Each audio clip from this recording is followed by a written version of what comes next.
छत्तीसगढ़ का ये हाथी धान चुराता है। अरे बड़ी इंटरेस्टिंग खबर है। और इसका वो धान लेके भागते हुए हाथी की तस्वीर भी बड़ी शानदार लगाई है। वाह।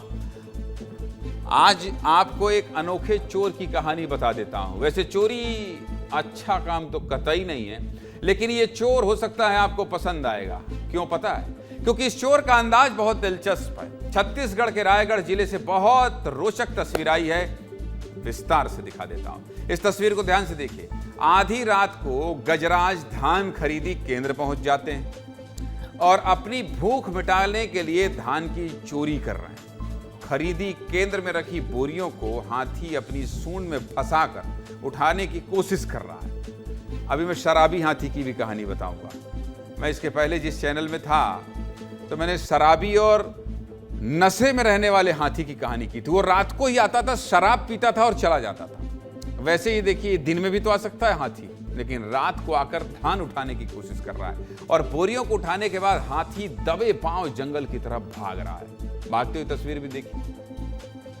फिर इन बोरियों को फाड़कर इनमें रखे धान की दावत उड़ा रहा है। इस दौरान वहां मौजूद कुछ कर्मचारी हाथी को भगाने की कोशिश कर रहे हैं, तो कुछ कर्मचारी एक किनारे खड़े हो गए। इतना ही नहीं, कुछ कर्मचारी तो बोरियों से खुद को ढककर छुप गए ताकि हाथी उनको नुकसान न पहुंचाए। जब गजराज अपना नटखट अंदाज दिखा रहे थे तो हमारे सहयोगी अश्विनी मालाकार भी वहां थे। अरे क्या बात है अश्विनी, शाबाश। लेकिन बच के कुछ लोगों को हाथी ने कुचला। मैं तो हाथी की एक स्टोरी करने के लिए 17 किलोमीटर पैदल चला था और मैं लाल शर्ट पहनकर गया था। और जैसे ही वहां पहुंचा तो वन विभाग के अधिकारी ने कहा, हे भाई साहब शर्ट उतार दो, शर्ट उतार दो, शर्ट उतार दो। मैंने कहा क्या हो गया? बोले अगर इस शर्ट में हाथी ने देख लिया तो दौड़ा के आपको खत्म कर देगा। मैंने कहा शर्ट उतार दूंगा तो स्टोरी कैसे करूंगा?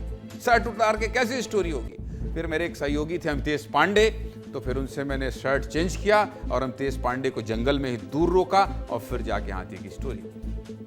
इसलिए अश्विनी अपना ध्यान रखना। और इस तस्वीर को अश्विनी ने अपने कैमरे में कैद कर लिया। जरा अश्विनी की एक रिपोर्ट दिखा देते हैं आपको, देखिए।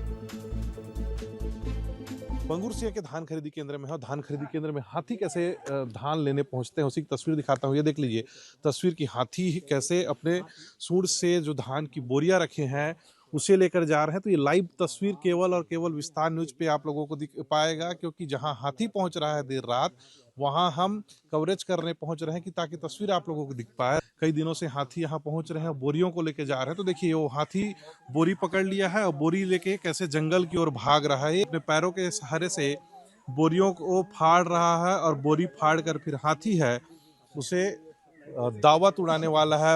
वो देखिए सूंड में पकड़ करके हाथी अंदर लेकर जा रहा है।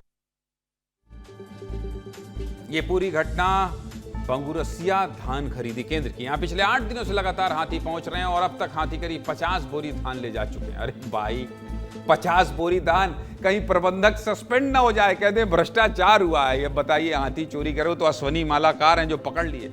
यानी कि हाथी करीब 2000 किलो धान खा चुके हैं, जिसकी कीमत करीब 62,000 रुपए। देखिए मैं कह ही रहा था 62,000 रुपए का धान गजराज महोदय निकल लिए हैं लेके। हाथियों के आने से वन विभाग को ज्यादा मशक्कत करनी पड़ रही है। गांव वालों की सहायता से वन विभाग हाथी को जंगल की ओर खदेड़ने में लगा रहता है, लेकिन हो क्या रहा है? जानकारी के मुताबिक इस इलाके के आसपास करीब 34 हाथियों का दल है, विचरण कर रहा है। इसको लेकर क्या कह रहे हैं कर्मचारी और अधिकारी, सुनिए। तस्वीर की हाथी कैसे अपने सूंड से जो धान की बोरियां रखे हैं उसे लेकर जा रहे हैं। तो ये लाइव तस्वीर केवल और केवल विस्तार न्यूज पे आप लोगों को दिख पाएगा। उस धान के रेक में वो वन विभाग के कर्मचारी हैं, अधिकारी हैं, वो प्रयास कर रहे हैं कि हाथी यहाँ से जंगल को चला जाए।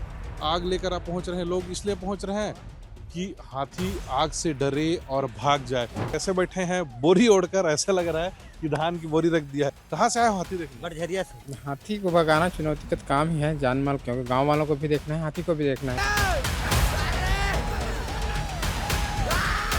हम लोग सभी वन कर्मी और हाथी मित्र दल मिल करके वन क्षेत्र की ओर खदेड़ने का प्रयास करते हैं। जिस इलाके की बात हो रही है वहाँ हाथियों का बहुत आतंक है। और अंबिकापुर वाले इलाके में जानते हैं क्या होता है? वहाँ तो लोग जो धान का पैरा होता है उससे पेड़ के ऊपर सोने के लिए बनाते हैं। रात रात भर वहाँ सोते हैं, घर नहीं जाते हैं अपने। इसके अलावा क्या होता है, जो रैन बसेरा बना दिया जाता है स्कूलों को, वन विभाग के भवनों को, लोग घर ही नहीं जाते, छोड़ देते हैं। और मैंने आपसे कहा ना कि महुआ से जो शराब बनाते हैं उस इलाके में, उस शराब को पीने हाथी आते हैं और फिर उसके बाद दौड़ दौड़ के घर भी तोड़ते हैं। तो खैर, हाथी की अलग लीला है।